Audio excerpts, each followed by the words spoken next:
Bonjour, aujourd'hui on va raconter mes anecdotes les plus gênantes. C'est parti. Alors, comme vous avez pu le deviner, je suis une personne qui fait beaucoup de choses malaisantes.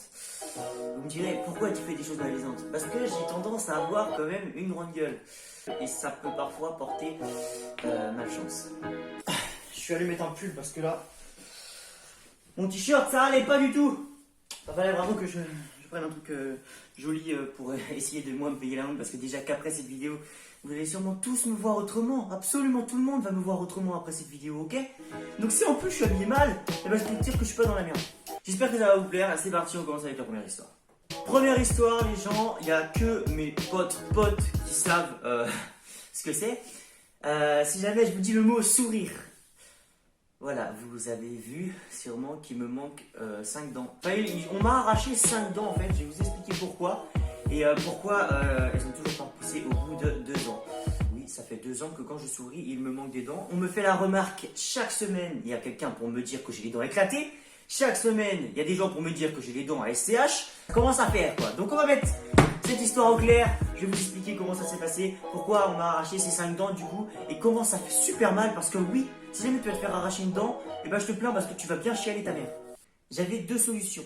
C'était soit on m'arrachait les dents maintenant, et j'avais une chance pour que ma mâchoire et mes dents se remettent en bonne place. Parce qu'en fait, si jamais je ne me arrachais pas les dents, il y avait les dents qui allaient pousser sur d'autres dents. Tu vois les bails, genre un truc sur ma tête, ça aurait été encore pire que maintenant. Donc imagine les bails, tu vois. Et c'était soit ça, soit du coup, bah, mes dents elles étaient en foutoir. Et j'ai décidé de me les faire arracher. Bonne nouvelle, bon choix, je ne sais pas, mais je l'ai fait quand même.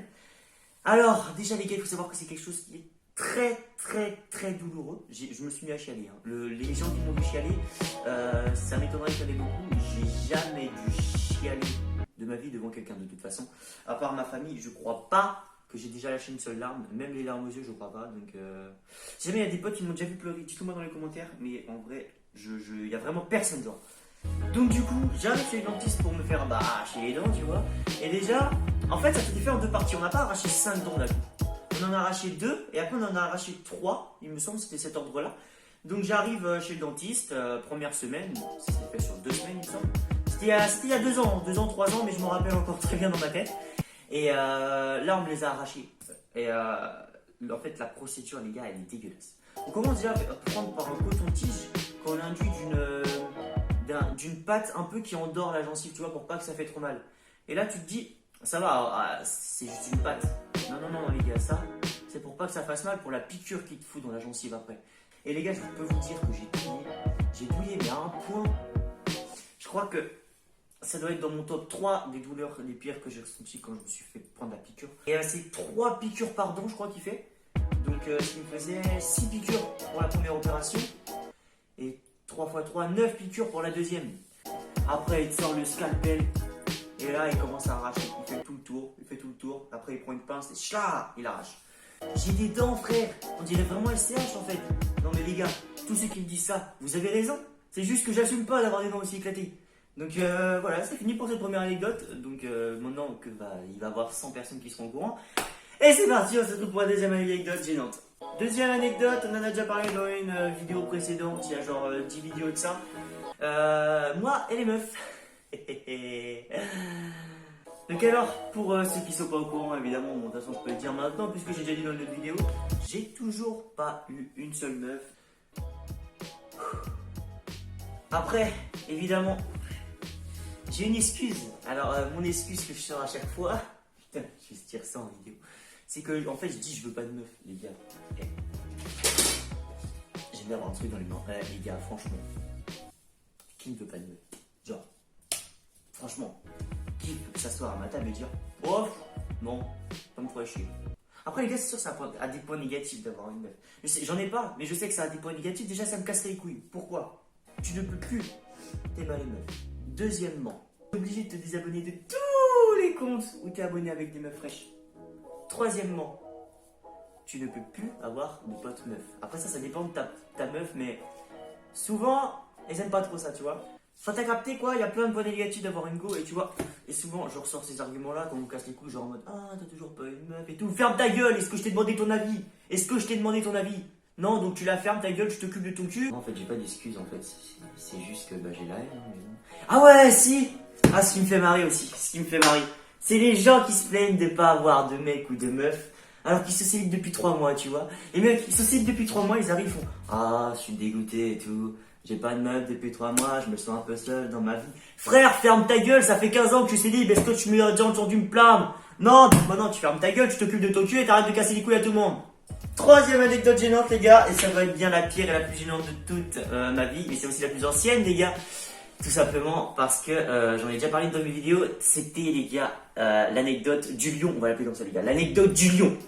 Celle-là, je sais que j'en ai déjà parlé dans mes vidéos, mais pour ceux qui n'étaient pas là, les gars, franchement, vous pouvez pas rater ça. C'était franchement la pire, la plus gênante de toutes, là. Pour ceux qui sont pas au courant, j'étais dans une école privée, sans s'en bat les couilles, mais c'est juste qu'en fait, on devait apprendre des poésies, tu vois. Et c'était une école assez tryharder quand même. C'était une école, ça bossait dur, mais ils étaient mal organisés, tu vois. Donc, du coup, on avait une poésie à apprendre. C'était une poésie, je sais plus du tout, ça parlait de feuilles. Frère, laisse tomber, c'était encore un truc qui pue la merde. De toute façon, à quoi ça nous aura servi d'apprendre des poésies? Rien du tout. Est-ce que ça nous servira plus tard? Pas du tout. Est-ce qu'on va réciter devant une poésie pour un entretien d'embauche? Non. Donc est-ce que ça nous servira? Bien sûr que non. J'apprends ma poésie, donc c'était une poésie, tu vois, un petit peu les poésies que tu apprends dans CM1, CM2. Donc. Et ce qui s'est passé en fait, c'est qu'on apprenait 2 poésies en même temps pendant l'école. On apprenait une chanson, donc Le lion est mort ce soir, là, tu sais, oh Wimbawe, tu vois ça. Et la poésie, qui était la poésie avec les feuilles de tes morts, là, tu vois. Et j'arrive chez moi. Et comme leçon, j'avais à apprendre la poésie. Donc j'apprends la première partie de la poésie. Donc c'était la feuille là, nanana, j'apprends, je passe à les 1 ou 2 heures dessus. Donc là c'était qu'il fallait apprendre paragraphe par paragraphe. Je vais me faire défoncer par la prof de français. Je sais plus comment ça s'appelle les paragraphes en poésie. Mais j'apprends paragraphe par paragraphe. Et il y en avait genre 4-5, tu vois, t'avais capté les bails. Et chaque jour tu faisais premier paragraphe. Après deuxième jour tu faisais premier et deuxième paragraphe. Et ensuite tu jusqu'à faire la poésie en finale. Et à la fin, tu avais une évaluation finale où tu vérifiais toute la poésie de A à Z. Tu vois? Donc la première partie, je la prends nickel, je la récite, je la connais par cœur, c'est bon, j'ai une bonne note, nanana. Deuxième journée, donc c'est là qu'on apprend Le lion est mort ce soir. Donc c'est là, fallait l'apprendre. Je sais plus s'il fallait l'apprendre ou si c'était juste parce que c'était dans le programme, il fallait qu'il la mette au vidéoprojecteur ou je sais plus quoi. Sauf que là, les gars, erreur fatale. Moi qui n'ai pas du tout organisé, qui m'embrouille en 2 secondes. La poésie, je l'ai pas apprise. J'ai appris la chanson. Donc la chanson, les gars, je la connaissais de A à Z. J'ai appris toute la chanson, Le lion est mort ce soir, par cœur. Et j'avais pas appris la deuxième partie de la poésie qu'il fallait apprendre pour de vrai. Tu commences à capter ce que je vais faire comme connerie, les gars. Le lendemain, où tout le monde devait réciter sa poésie, normalement, je crois, c'était même sûr que toute la classe passait. Donc c'est bien, en gros, tu loupais genre, allez, 1 heure, 1 heure et demie de cours la matinée. Fallait passer devant tout le monde, donc c'était première heure de l'après-midi. Donc je demande à personne, je préfère pas parler de ces trucs-là, je préfère oublier et plutôt m'en rappeler le jour même. Donc pareil pour tous les euros qu'il y a à faire, les gars, au lycée, je stresse encore comme un gros porc, hein. Franchement, je suis incroyable là-dessus, je crois vraiment que je suis une des personnes qui stresse le plus sur les euros, ok? Et donc là, je suis préparé et tout, je connais toute ma chanson, je connais évidemment la mauvaise chanson du coup.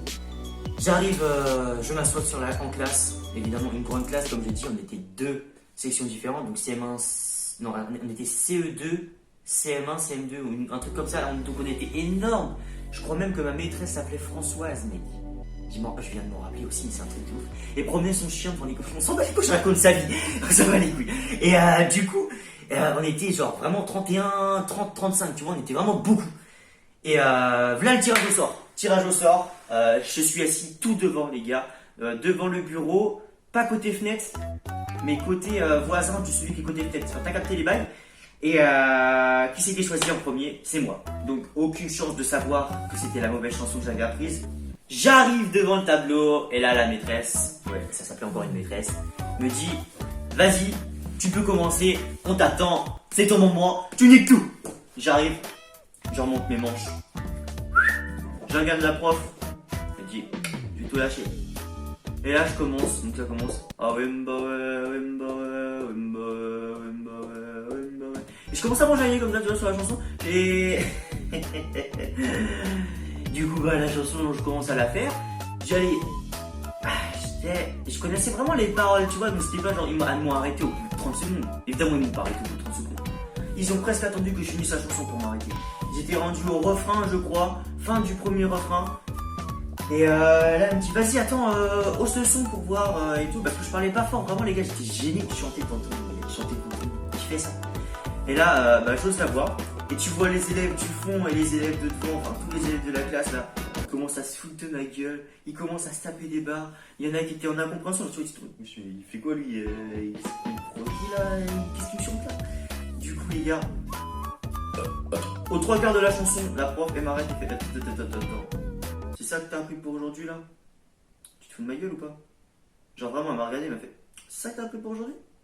J'ai regardé, j'ai fait bah ouais, c'est ça et tout. Là, t'as toute la classe qui se tape une grosse barre. Il y a tout le monde qui rigole, 31 élèves qui se foutent de ma gueule. Même mes potes d'ailleurs, bon, je me suis tapé une barre aussi. Mais bande de chiens. Il y en a que je vois encore au lycée ici là. Vous savez sûrement pas, vous vous rappelez sûrement pas. Les gars, c'est resté dans ma tête et je me souviendrai toute ma vie. Voilà, c'était mon anecdote la plus gênante sûrement. Mais ça fait du bien de la partager avec vous. Donc voilà, après je me suis rassis à ma place et tout le monde est passé après moi. Et d'ailleurs, il me semble que c'est mon pote Romain. Non, c'était pas mon pote en fait, c'est pas mon pote. Mais il est passé après moi. Et les gars, c'était plutôt très malaisant cette histoire. Donc voilà les gars, ça c'était mes anecdotes les plus gênantes. Donc je crois, attendez, vous avez combien d'anecdotes? 1, 2, 3, 4. Vous avez 4 anecdotes gênantes. N'hésitez pas à me dire quelle anecdote était la plus gênante pour vous et laquelle vous auriez aimé le moins vivre. Dans ces cas-là, on se quitte là-dessus. J'espère que cette vidéo vous aura plu. Ciao tout le monde et à la prochaine pour une nouvelle vidéo.